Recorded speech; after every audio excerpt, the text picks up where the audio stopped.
Welcome back to Arise and Shine. Elaine DePrince is not your ordinary mom. She's the mother of 11 children.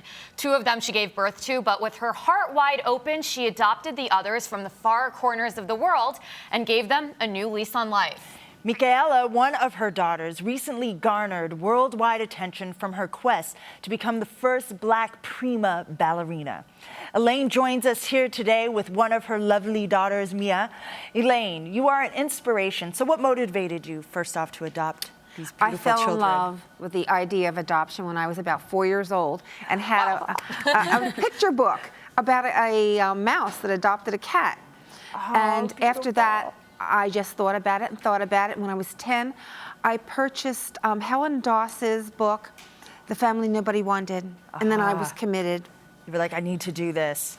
I need to do that, and I needed to find, when I got married, I wanted to make sure I found a guy who would do that too. Yeah, yes, that could be a problem. And I know, obviously, you have adopted African-American children and children with special needs.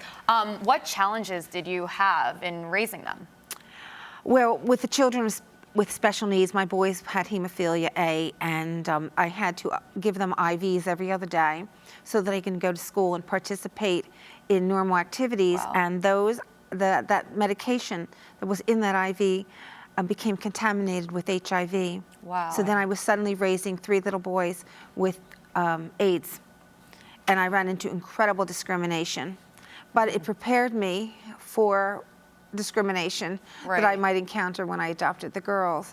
Right, so how did you, here you are, you have children with special needs, you have African-American children, how did you deal with it, and how did you raise a sense of pride for them?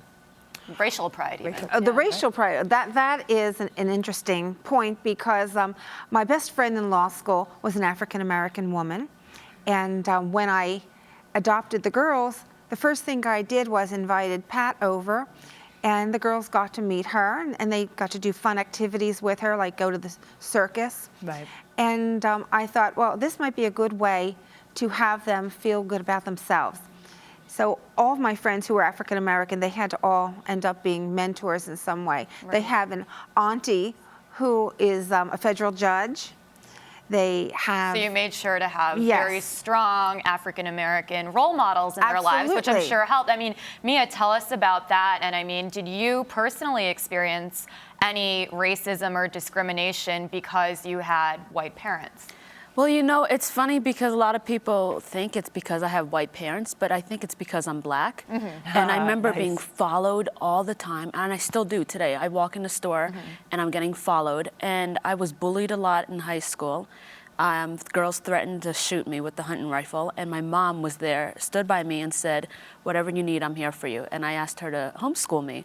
And I think that was the best decision I ever made, because it gave me more self-empowerment, and I'm stronger now because I knew I had someone like her by my side. Well, you're a very articulate young lady, I have to say. And a musician. And musician. So also your sister, Micaela, as we mentioned before, is an accomplished ballerina, and I know that you and Micaela wrote this book. Yes. Tell us a little bit about that. It's called Taking Flight.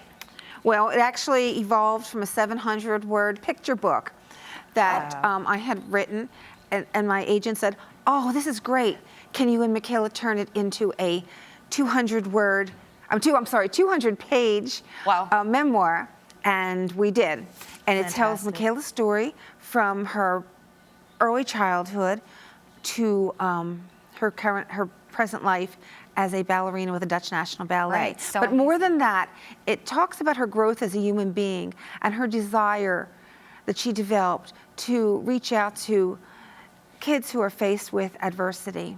What's so amazing about you, Elaine and Mia, one, to see the fruit of your labor, to see that you created these beautiful children, you gave them hope, you gave them courage, you give them a sense of self, and I think as any parent, that's what you want for your children. And you are, to me, you are like the superwoman mommy. I'm super excited to read this book now. I can't wait to hear more about your guys' story. Thank you guys so much.